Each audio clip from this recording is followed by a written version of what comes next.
Hello friends, my name is a Ravi Jha. आज हम लोग अकाउंटिंग बेसिक अकाउंटिंग टर्म्स और टर्मिनोलॉजी का चौथा पार्ट रिकॉर्ड कर रहे हैं।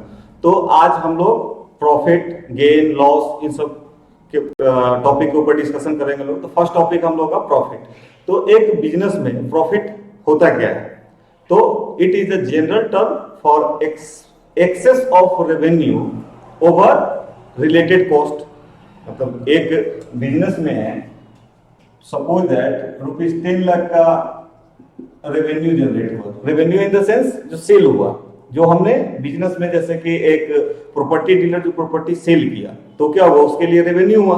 तो रेवेन्यू उसने 10 लाख में प्रॉपर्टी सेल किया। सपोज दैट उस प्रॉपर्टी को उसने 8 लाख रुपए में परचेज किया था। तो इसमें से अगर कॉस्ट को 8 लाख रुपए जो माइनस कर दें तो क्या होगा, प्रॉफिट आएगा। तो क्या होता है, it is the general term for excess revenue over related cost, जो उससे रिलेटेड है। अब रिलेटेड कॉस्ट का मतलब क्या हुआ, जैसे कि प्रॉपर्टी को परचेज करने का कॉस्ट, उसको रजिस्ट्री करवाने का कॉस्ट, एक बुक शॉप में बुक परचेज, उसको फ्रेट, उसको लाने का कॉस्ट, तो उससे जो रिलेटेड कॉस्ट है। और उधर जो ऑफिस चलाने का खर्चा है, सब लेकर जो भी खर्चे इनकर्ड होंगे, जैसे रेंट का, अगर ऑफिस है तो रेंट का पेमेंट होगा, इलेक्ट्रिसिटी का पेमेंट होगा। तो ये सारे खर्चे एक जो उस प्रॉपर्टी को या बुक को खरीदने में जो कॉस्ट इनकर्ड हुआ। दूसरा जो मेंटेनेंस, जो बिजनेस को, जैसे बिजनेस शॉप है तो शॉप के मेंटेनेंस, शॉप का रेंट हुआ, उसमें सैलरी स्टाफ के हैं तो उसमें स्टाफ का सैलरी हुआ, एक्सपेंसेस रिलेटेड जैसे वाटर चार्जेज हो गए, इलेक्ट्रिसिटी हो गए, तो जो भी एक्सपेंस इनकर्ड हुआ तो वो टोटल रेवेन्यू जितना सेल किए उसमें से उस कॉस्ट को, रिलेटेड कॉस्ट, उस इनकम को जनरेट करने के लिए जो खर्चा इनकर्ड हुआ उसको माइनस कर देंगे तो क्या आ जाएगा, term profit. Profit two types के होते हैं, एक ग्रॉस प्रॉफिट और एक नेट प्रॉफिट। तो ग्रॉस प्रॉफिट क्या होता है? Gross profit is the difference between sales revenue और the proceeds of goods sold and या service provided over its direct cost of the goods sold. ये क्या हुआ कि इट इज द डिफरेंस। तो हम लोगों ने क्या बात किया था, जैसे सेल, हमने एक प्रॉपर्टी 10 लाख रुपीज में सेल किया, उस प्रॉपर्टी को परचेज करने का कॉस्ट कितना था, 8 लाख रुपीज। फिर डायरेक्ट और क्या हो सकता है, उसको रजिस्ट्री करवाए होंगे, प्रॉपर्टी डीलर से परचेज किए होंगे तो उसको कमीशन का पेमेंट हुआ होगा। तो एक प्रोडक्ट जो आप सेल कर रहे हैं उससे रिलेटेड, उससे डायरेक्ट रिलेशन में क्या क्या जो खर्चे हैं। सपोज दैट, मानिए कि आप एक प्रोडक्ट है, सपोज दैट कि उसका आप जैसे कि मशीनरी परचेज किए, तो जो मशीनरी परचेज होता है तो उस मशीनरी को एक जगह से, जैसे सपोज दिल्ली में मशीनरी परचेज हुआ और उसका यूपी में ट्रांसफर होगा, तो मशीनरी को दिल्ली से यूपी तक लाने के लिए जो खर्चा, जो फ्रेट, जो हमारा भाड़ा लगेगा, फ्रेट चार्ज इनकर्ड होगा, वो क्या होगा, वो जो फ्रेट चार्ज इनकर्ड होगा due to reason of purchase of asset. तो जो हमने मशीन परचेज किया उसी के कारण उसको लाने के लिए हमको भाड़ा, फ्रेट देना पड़ा। तो वो क्या हो जाता है, उस मशीन का पार्ट। तो डायरेक्ट कॉस्ट जो हम प्रोडक्ट सेल कर रहे हैं उस सेल के लिए, उस सेल के रिगार्डिंग जो डायरेक्ट हमने परचेजिंग किया, परचेजिंग उसको पैकेजिंग किया, उससे जो डायरेक्ट रिलेशन में जो खर्चे होंगे वो खर्चा क्या होगा, डायरेक्ट कॉस्ट। तो सपोज दैट एक परचेज होता है, परचेज किए, इससे रिलेटेड जो खर्चे हैं, जैसे कि मानिए कि एक बुक शॉप में है तो उसका क्या होगा, उससे डायरेक्ट रिलेटेड कॉस्ट क्या होगा, जो उसका फ्रेट चार्जेस पेमेंट हुआ। एक मैन्युफैक्चरर के लिए क्या होगा, जो एक मैन्युफैक्चरिंग गुड्स को मैन्युफैक्चर करने के लिए direct labour cost, machine our, जो मशीन, उसमें जो मशीन है, जो फैक्ट्री का बिल्डिंग है तो उससे रिलेटेड जो खर्चे हो रहे हैं, पैकिंग मटेरियल्स हैं, उसमें स्पेयर पार्ट्स हैं, तो वो सब क्या हो जाएगा, उस प्रोडक्ट को बनाने में जो जो चीज डायरेक्टली रिलेटेड है वो क्या होता है, डायरेक्ट कॉस्ट। तो ग्रॉस प्रॉफिट क्या होता है, टोटल रेवेन्यू जो हमने सेल किया और सेल से माइनस करेंगे जो सेल्स को कमाने के लिए, जो सेल्स को अर्न करने के लिए जो डायरेक्ट उसके रिलेशन में, उस प्रोडक्ट के रिलेशन में जो खर्चे इनकर्ड हुए। जैसे कि हमारा प्रोडक्ट है, एक मैन्युफैक्चरिंग, एक बाइक मैन्युफैक्चरर है तो बाइक बनाता है, तो बाइक से रिलेटेड क्या, उसमें टायर्स परचेज हुए, उसके स्टील पार्ट्स जो हैं, सीट परचेज हो रहे हैं, कवर परचेज हो रहे हैं, तो उससे क्या हो रहा है, सब असेंबल होगा। तो सब जो उसको बाइक, एक बाइक में जो भी इनपुट लगा, जो भी पार्ट्स लगाए गए और उसको असेंबल करके बनाया गया, तो जितने पार्ट्स के जो कॉस्ट हैं उस पार्ट्स के बगैर वो बनना नहीं है, तो पार्ट्स के सारे कॉस्ट क्या कहलाएंगे? Direct cost. और इनडायरेक्ट कॉस्ट जो उससे प्रोडक्ट से डायरेक्ट रिलेटेड नहीं होता है, जैसे कि ऑफिस एडमिनिस्ट्रेशन बिल्डिंग। अब ऑफिस में आप प्रोडक्ट बने या ना बने, अकाउंटिंग है, मैनेजर है, स्टाफ है, वो तो है ही, इलेक्ट्रिक ऑफिस का इलेक्ट्रिसिटी का बिल है, वाटर चार्जेज हैं, तो ये सब चीजें जो प्रोडक्शन हो या ना हो, ये सब चीजें इनकर्ड होते रहती हैं, ये सब चलते रहता है। जैसे आज फैक्ट्री बंद है, तो फैक्ट्री बंद होने से फैक्ट्री से रिलेटेड जो खर्चे, जैसे फैक्ट्री का मशीनरी बंद रहेगा, जो डायरेक्ट वहां पे वर्कर काम करते हैं, जो वर्कर उसमें प्रोडक्ट को बनाने के लिए जो इंगेज हैं उस दिन वो ऑफ पे रहते हैं। तो इस केस में क्या होगा, जो जब प्रोडक्ट बने और जो वर्क कर रहा है, जो भी चीज यूज हो रहा है, तो क्या होता है डायरेक्ट। और जो प्रोडक्ट नहीं भी बन रहा है फिर भी खर्चा इनकर्ड हो रहा है, जैसे रेंट। तो रेंट का क्या है कि प्रोडक्ट बने या ना बने, रेंट तो देना ही देना है। इट मीन जो मैनेजर है, सुपरवाइजर है, जो कंपनी के सीईओ है, सीएफओ है, तो उनका क्या है कि वो प्रोडक्ट बन या ना है, वो कंपनी में आ रहे हैं जा रहे हैं, तो उनके लिए क्या है, वो जो उनको जो सैलरी का पेमेंट हो रहा है, जो एडमिनिस्ट्रेशन स्टाफ का जो सैलरी पेमेंट हो रहा है, वो क्या है, इनडायरेक्ट कॉस्ट में आता है। तो डायरेक्ट ग्रॉस प्रॉफिट में क्या होता है, डायरेक्ट जो प्रोडक्ट से जो डायरेक्ट रिलेटेड खर्चा है उसको माइनस कर देंगे तो क्या आ जाएगा, ग्रॉस प्रॉफिट। और नेट प्रॉफिट कैसे आएगा, it is the profit made after allowing all types of revenue expenditure.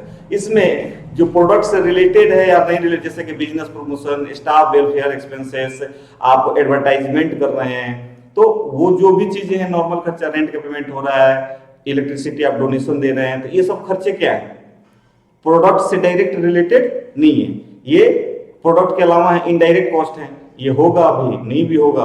तो जो भी डायरेक्ट के अलावा डायरेक्ट प्लस में इनडायरेक्ट जो अदर खर्चे, दोनों को ऐड कर देंगे तो ग्रॉस प्रॉफिट, ग्रॉस प्रॉफिट में से इनडायरेक्ट एक्सपेंसेस माइनस कर देंगे तो क्या आ जाता है, नेट प्रॉफिट। तो नेट प्रॉफिट क्या होता है, is the profit made after allowing all types of revenue expenses.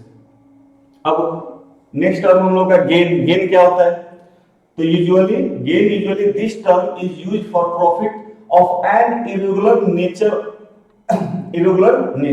मतलब इसमें क्या है कि जो आप रेगुलर नेचर में, ऑर्डिनरी कोर्स ऑफ बिजनेस में जो सेल परचेज कर रहे हैं, वो आपका क्या होता है, ग्रॉस प्रॉफिट का पार्ट बनता है। जैसे कि प्रॉपर्टी डीलर प्रॉपर्टी का सेल आउट कर रहा है, तो उसका वो नेचर है, बिजनेस है, ऑपरेशन है कि प्रॉपर्टी सेल परचेज करना। एक बुक शॉप के लिए बुक का सेल करना, परचेज करना, उसके ऑर्डिनरी वही उसका बिजनेस है। पर एक बुक शॉप वाला अपना चेयर कुर्सी बेच दिया, उसका एसी पूरा ना हो गया तो एसी निकाल के बेच दिया, तो वो क्या होगा, जो इरेगुलर है वो हर बार नहीं होगा। अब एक बार एसी लगा, 4 साल 3 साल 5 साल यूज होगा, उसके बाद में क्या होगा, डिस्कार्डेड होगा, उसको बेच देगा।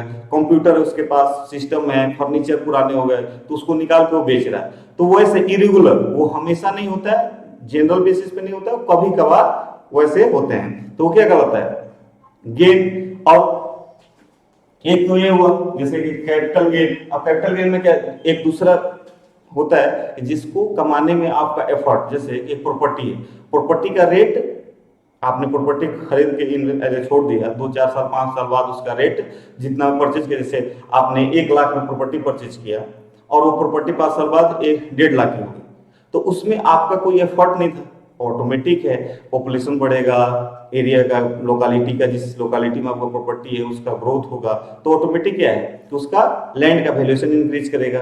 तो एफर्टलेस आपका अर्निंग हो रहा है। आपने शेयर परचेज किया, अब शेयर परचेज आपने कर दिया, छोड़ दिया, अब उस शेयर का रेट बढ़ना घटना आपके ऊपर तो डिपेंड करता नहीं है, वो ऑटोमेटिक बढ़ता है घटता है। वो दूसरा कोई आप तो बस एक सिलेक्शन करते हो कि रिलायंस का हमने शेयर परचेज करना है, आपने शेयर परचेज कर दिया और उसके बाद छोड़ दिया, तो क्या है कि वो होगा, उसका रेट बढ़ेगा तो बेच देंगे। तो कैपिटल गेन एक इरेगुलर नेचर और दूसरा एफर्टलेस, जो आपके एफर्ट के बगैर, जैसे कि आप ऑर्डिनरी कोर्स ऑफ बिजनेस में है, बुक सेलर है, तो बुक जो बेचता है तो भाई दुकान खोला, बैठा, दिन भर मेहनत करता है, बुके दिखाता है, तो क्या वो एफर्ट लगाया तो उसका बुक्स, फिर मार्केट में किस बुक्स का डिमांड है, कैसा है, कैसे होगा, कैसा नहीं होगा, वो सब देख होकर वैसे वो अपना ट्रेडिंग करता है। तो क्या होता है, उसके लिए रेवेन्यू वो प्रॉफिट का पार्ट होता है, और गेन जो इरेगुलर नेचर का है या जो एफर्टलेस हमारी अर्निंग है,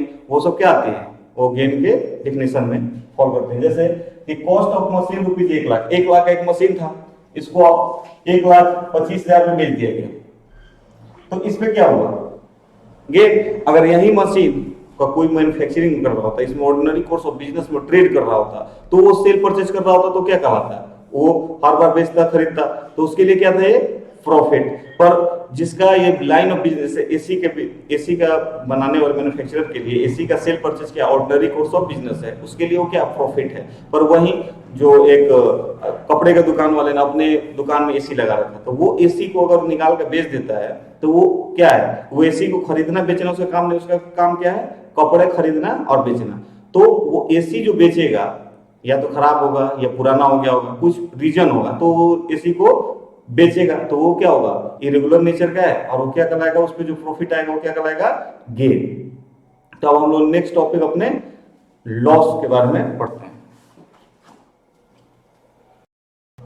तो हम लोग का लॉस क्या होता है, तो loss is defined as money और money's worth given up without any benefit in return. It can also be defined as any expenditure in return for which no benefit is received. Suppose that आपने एक दुकानदार है जिसका shop वाला है, उसका product है हम लोग का क्लॉथ्स। अब वो क्लॉथ्स का उसका परचेजिंग था 1,000, पर जब वो सेल किया तो वो आउट ऑफ फैशन था या उसमें कुछ प्रॉब्लम थी, कुछ कट पीस हो गए थे, तो इस केस में क्या हुआ, उसको इस प्रोडक्ट को ₹800 में बेचने पड़ गए। तो एक्चुअल में उसने परचेज कितने में किए थे, 1,000 में, पर सेल कितने में कर रहा है, 800 में। तो उसको क्या हो रहा है, जितना में परचेज कर रहा है उससे कम में सेल कर रहा है, तो ऑब्वियस सी बात है उसको 200 का क्या हो रहा है, लॉस हो रहा है। तो लॉस क्या होता है, सिंपल तौर के लिए ये bookish definition, loss is defined as money और money worth given up without any benefit in return.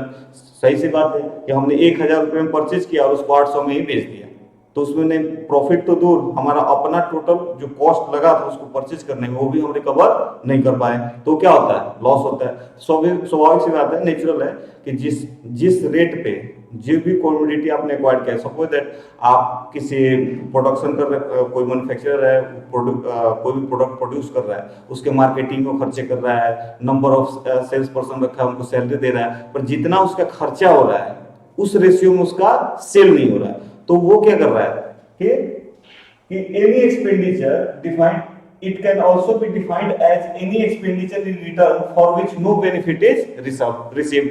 तो वो क्या हो रहा है कि जिस रेशियो में वो खर्च इनकर्ड कर रहा है, खर्चा कर रहा है, उस रेशियो में उसको क्या हो रहा है, बेनिफिट मिल नहीं रहा है। तो ऑब्वियसली बात क्या है कि जो खर्चा कर रहा है विदाउट एनी बेनिफिट, उसको बेनिफिट हो नहीं रहे हैं पर खर्चा होते जा रहा है, तो क्या होता है, लॉस जिसपे जो मेरा परचेजिंग कॉस्ट था, जो मेरा खर्चा बिजनेस को रन करने में जो हमने खर्चे इनकर्ड किए, तो टोटल मेरा खर्चा और जो मेरा रेवेन्यू, जो मेरा इनकम हुआ उस खर्चे से कम हुआ, तो जो रेवेन्यू से खर्चा रेवेन्यू से ज्यादा, तो जितना का डिफरेंस है वो क्या होगा, सपोज दैट मेरा 1 करोड़ का सेल है और मेरा जो खर्चा है 1,20,00,000 का है, तो इस केस में क्या हो रहा है, 20 लाख जो मैं एक्स्ट्रा जो खर्चा इनकर्ड किया इसके बदले में हमें कोई बेनिफिट तो मिला नहीं, तो ये 20 लाख हमारे लिए क्या है, लॉस है। उसी तरह नेक्स्ट डिस्काउंट, तो हम लोग पीछे वीडियो लेक्चर में भी डिस्कस किए थे, फिर भी एक बार और इसको रिपीट कर देते हैं हम लोग। डिस्काउंट क्या होता है, इट इज ए डिडक्शन और an allowance from the price of goods made by the seller to the buyer, और it also refer a deduction और allowance from the amount of money advance by the creditor to the debtor. तो discount क्या होता है कि एक manufacturer है, वो 100 रुपए का प्रोडक्ट है, वो अपने होलसेलर को 90 रुपए में दे रहा है, होलसेलर जो अपने रिटेलर को 80 रुपए में दे रहा है, तो वो क्या हो रहा है कि वो जो एक डिस्काउंट का फ्लो है कि 100 रुपए में उसको 90 मिले, तो वो क्या कर रहा है, एमआरपी है 100 रुपीज, मैन्युफैक्चरर से अगर एमआरपी है ₹100, मैन्युफैक्चरर ने रिटेल होलसेलर को ₹95 में दे दिए, 90 में दे दिए सपोज दैट, और इसने रिटेलर को 95 में इसको दे दिए, तो अपने ₹5 का मार्जिन रखा और ₹5 उससे दे दिया, रिटेलर फर्दर उसको 98 में बेच दिए।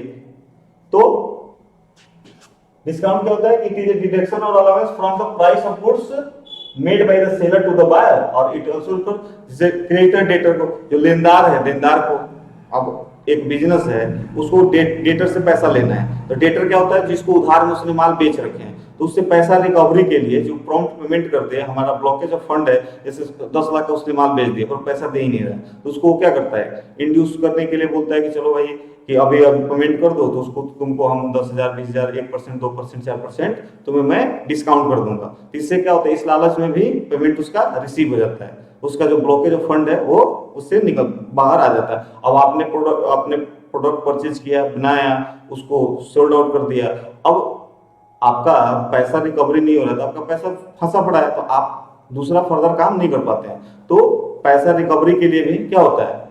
जो बिजनेस है अपने डेटर को क्या करता है? लेनदार जो है क्रेडिटर, लेनदार जो डेटर देनदार से वो डिस्काउंट अलाउड करता है। अब टाइप्स ऑफ डिस्काउंट, तो बेसिकली डिस्काउंट होते हैं दो ही, ट्रेड डिस्काउंट और कैश डिस्काउंट, पर इसके अदर भी नेम होते हैं, जैसे trade discount, cash discount, commodity discount, special discount. तो ट्रेड डिस्काउंट क्या है? तो वही मैन्युफैक्चरर ने होलसेलर को देता है, होलसेलर रिटेलर को, रिटेलर क्या करता है? फर्दर अकॉर्डिंग टू सर्कमस्टांसेस, जैसा प्रोडक्ट का डिमांड है, सप्लाई है, उसके बेस पर क्या करता है? वो कस्टमर को भी डिस्काउंट दे देता है। कैश डिस्काउंट, और कैश डिस्काउंट में क्या होता है कि जो प्रॉम्प्ट पेमेंट इंड्यूसमेंट करने के लिए, जैसे कि उधार में गुड्स सोल्ड हुआ है, अब पेमेंट जल्दी से रियलाइज हो, इसके लिए क्या होता है कि बिजनेस उसको कुछ डिस्काउंट 2% 3% का उसको डिस्काउंट देते हैं, ताकि पैसा जल्दी से जल्दी रिकवरी हो जाए। अब हम लोग अपना थोड़ा सा इसमें डिटेल में डिस्कशन कर लेते हैं कमोडिटी डिस्काउंट और स्पेशल डिस्काउंट को।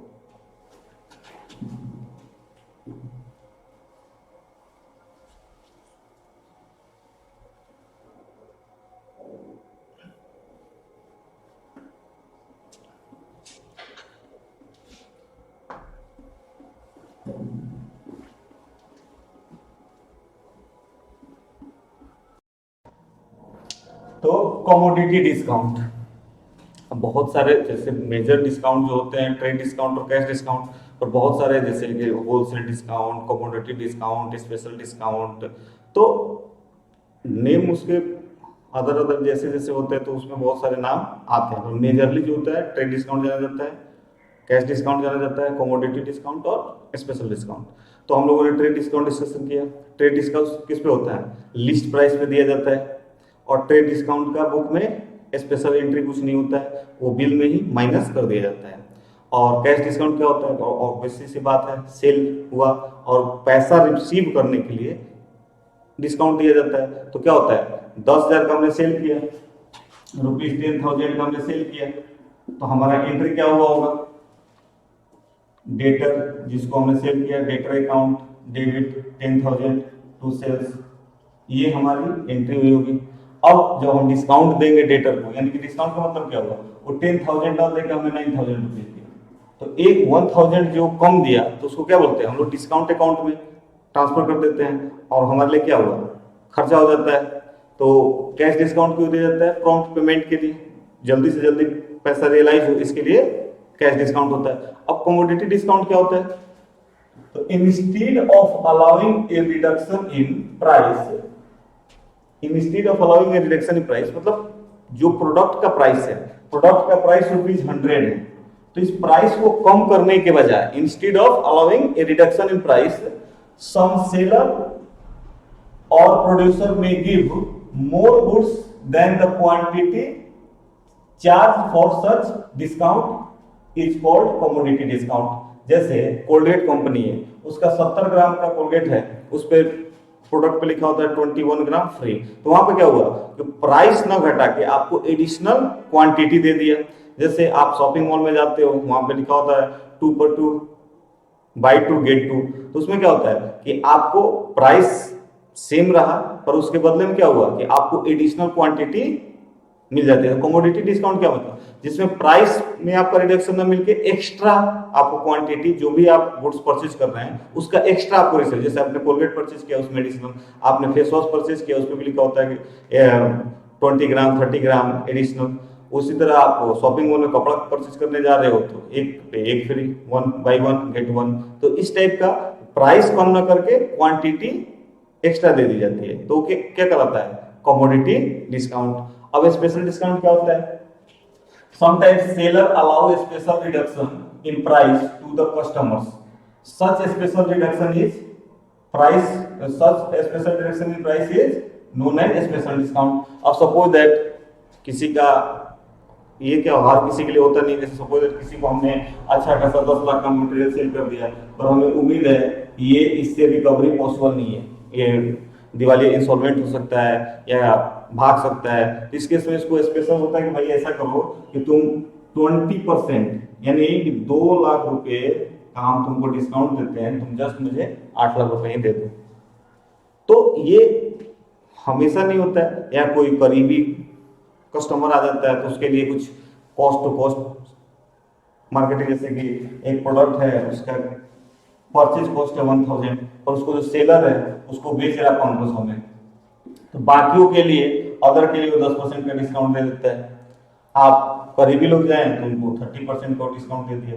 तो ये डिस्काउंट हर किसी के लिए नहीं होता है, स्पेशल ओकेजन पे स्पेशल लोगों को जो डिस्काउंट दिया जाता है वो क्या होता है, स्पेशल डिस्काउंट। तो हम लोगों ने आज प्रॉफिट, लॉस, गेन, डिस्काउंट इसको कवर किया। प्रीवियस 2-3 वीडियो लेक्चर में अभी अकाउंटिंग टर्म्स एंड टर्मिनोलॉजी हम लोग कवर करते आ रहे हैं, आगे भी। अभी वीडियो का ड्यूरेशन जो है काफ़ी छोटा है तो इसमें टर्म्स भी ज़्यादा हैं, तो धीरे धीरे अभी 2-4 और वीडियो आएंगे जिसमें सारे टर्म्स कवर हो जाएंगे। इसी तरह शॉर्ट वीडियो में आप देखते रहिए, समझते रहिए, और किसी प्रकार कोई दिक्कत हो तो आप समझने में कोई प्रॉब्लम हो तो आप मैसेज कर दें, कॉल कर सकते हैं, और हम लोग उसका रिप्लाई दे देंगे। नेक्स्ट वीडियो में उसको कवर, और लगेगा ऐसा कुछ कंसेप्चुअल अंडरस्टैंडिंग में प्रॉब्लम होगी तो उसको हम लोग नेक्स्ट वीडियो लेक्चर में भी डिटेल्ड में कवरेज दे देंगे। तब तक के लिए धन्यवाद, थैंक्स।